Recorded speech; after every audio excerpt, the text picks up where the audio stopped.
जय हिंद दोस्तों, स्वागत है आपका आज की क्लास में। दोस्तों 15 क्वेश्चंस आज आपके हिस्ट्री के होने वाले हैं। वो भी कौन सी वाली हिस्ट्री? आपकी एंशिएंट हिस्ट्री, यानी कि प्राचीन भारत के आपके लिए क्वेश्चंस होंगे। ठीक है, देखिए पहला क्वेश्चन आप लोगों के सामने, सिंधु घाटी सभ्यता मुख्य रूप से वर्तमान के किन देशों में फैली हुई है? ठीक है ना, मतलब किस किस देश में फैली है आपकी कौन सी सभ्यता? सिंधु घाटी सभ्यता, यानी कि इंडस सिविलाइजेशन का जो विस्तार है वो किस किस देश में है बेसिकली, ये आपको बताना है। तो यहाँ पर अगर आप चुनते हैं भाई ऑप्शन नंबर सी, तो बिल्कुल करेक्ट है भाई, भारत और पाकिस्तान में फैली हुई है ये सभ्यता। ठीक है, चलिए अब अगला क्वेश्चन देखो।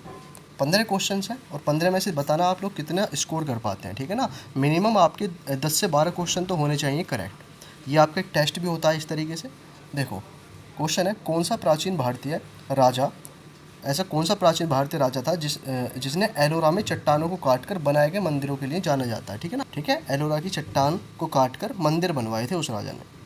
बताओ, चंद्रगुप्त मौर्य, अशोक, हर्ष या कृष्ण प्रथम? क्या यहाँ पर हो जाएगा? देखिए यहाँ पर हो जाएगा ऑप्शन नंबर डी, कृष्ण प्रथम। ठीक है, चलिए अब अगला क्वेश्चन देखो। अगला है भारतीय क्वेश्चन, देख लो भाई। प्राचीन भारतीय ग्रंथ नाट्यशास्त्र, ये ग्रंथ का नाम है नाट्यशास्त्र, जो प्रदर्शन कलाओं से संबंधित है, किसके द्वारा लिखा गया था? ये आपको बताना है। पाणिनि, कालिदास, भरत मुनि या चाणक्य? क्या यहाँ पर हो जाएगा आपका? तो यहाँ पर हो जाएगा आपका ऑप्शन नंबर सी। ठीक है ना, भरत मुनि यहाँ पर हो जाएगा करेक्ट आंसर। अगला क्वेश्चन देखो। अगला है, मैगस्थनीज की यात्रा का विवरण देने वाली पुस्तक इंडिका किसके शासनकाल के दौरान लिखी गई थी? ये आपको बताना है। ठीक है ना, इंडिका बुक में क्या है? मैगस्थनीज की यात्रा का वर्णन है, लेकिन किसके शासनकाल के दौरान ये लिखी गई थी ये आपको बताना है यहाँ पर। तो ये हो जाएगा Chandragupta Maurya, option number A आपका करेक्ट हो जाएगा, चंद्रगुप्त मौर्य। अगला देख लो, क्वेश्चन नंबर 5वां देखो। रखालदास बनर्जी ने किस स्थल की खोज की थी? तो रखालदास बनर्जी एक खोजकर्ता थे, जिन्होंने क्या खोजा था भाई? ये खोजा था इन्होंने मोहनजोदड़ो। ठीक है ना, मोहनजोदड़ो की खोज की थी। ये सिंधु घाटी सभ्यता का एक प्रमुख स्थल है मोहनजोदड़ो। ठीक है, चलिए अब अगला देखो। मौर्य सम्राट अशोक, जो अशोक थे, सम्राट अशोक, मौर्य सम्राट अशोक को उनके शिलालेखों के लिए जाना जाता है, जो मुख्य रूप से किस भाषा में लिखे गए हैं? ये आपको बताना है कि अशोक के जो शिलालेख थे वो किस भाषा में लिखे गए हैं। पाली, संस्कृत, प्राकृत या ब्रह्मलिपि? तो यहाँ पर आप ऑप्शन होगा डी, ब्रह्मलिपि में लिखे गए हैं कौन से? अशोक के जितने भी शिलालेख थे भाई। अगला क्वेश्चन है, 7वां क्वेश्चन है, एलोरा की गुफाएं किस धर्म में है? किस धर्म से संबंधित है बेसिकली, ये आपको बताना है। एलोरा की गुफाएं, तो यहाँ पर देखिए ऑप्शन नंबर डी आपका करेक्ट होगा। हिंदू, जैन, बौद्ध, ये तीनों ही धर्म हैं, इनसे संबंधित है ये आपकी एलोरा की गुफाएं, याद रखेंगे। चलिए अब अगला क्वेश्चन देख लो। सिंधु घाटी सभ्यता में से संबंधित प्राचीन शहर जो मोहनजोदड़ो है वो वर्तमान में कहाँ स्थित है? किस देश में पहुंच चुका है मोहनजोदड़ो? तो आपको ये तो पता चलेगा कि सिंधु घाटी सभ्यता भारत और पाकिस्तान में, तो या तो भारत में होगी ये जगह या फिर पाकिस्तान में होगी। तो श्रीलंका और बांग्लादेश तो हटा ही दो, तो ये हो जाएगा ऑप्शन नंबर बी अब आपका। ठीक है ना, ऑप्शन नंबर बी करेक्ट हो जाएगा, पाकिस्तान में पहुँच चुका है मोहनजोदड़ो। अब अगला क्वेश्चन देखो, क्वेश्चन नंबर 9 कहता है, प्रसिद्ध प्राचीन भारतीय विश्वविद्यालय तक्षशिला, ठीक है ना, यहाँ पर दब गया है, तक्षशिला आपको याद रखना है। तक्षशिला कहाँ पर स्थित है ये आपको बताना है। ठीक है ना, तक्षशिला विश्वविद्यालय कहाँ पर स्थित है? भारत, पाकिस्तान, नेपाल, बांग्लादेश? तो ये पहुँच चुका है पाकिस्तान में, ऑप्शन नंबर बी करेक्ट हो जाएगा।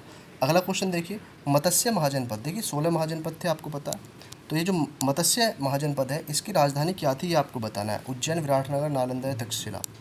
क्या हो जाएगा? तो यहाँ पर हो जाएगा ऑप्शन नंबर बी, विराटनगर। ठीक है ना, विराटनगर हो जाएगा। अब देखिए अगला क्वेश्चन, क्वेश्चन नंबर 11वां कहता है, निम्नलिखित में से किस शासक को अक्सर भारतीय इतिहास का पहला साम्राज्य निर्माता कहा जाता है? किस शासक ने पहला साम्राज्य निर्मित किया था अपना, ये आपको बताना है। तो ये हो जाएगा भी ऑप्शन नंबर बी, ठीक है, महापद्म नंद। तो महापद्म नंद ही वो शासक थे जिन्होंने भारत के इतिहास का पहला साम्राज्य स्थापित किया था। ठीक है ना, महापद्म नंद। अगला देखो, अब मगध की राजधानी क्या थी ये आपको बताना है। मगध भी एक महाजनपद था, तो मगध की राजधानी क्या हुआ करती थी ये आपको बताना है। तो ये हो जाएगा राजगृह भाई, ऑप्शन नंबर सी राजगृह हो जाएगा। मगध की राजधानी राजगृह हुआ करती थी। अगला देखो, क्वेश्चन नंबर 13वां, मौर्य वंश के बाद मगध पर किस वंश का शासन था? मौर्य वंश के बाद कौन सा शासक आया था कहाँ पर?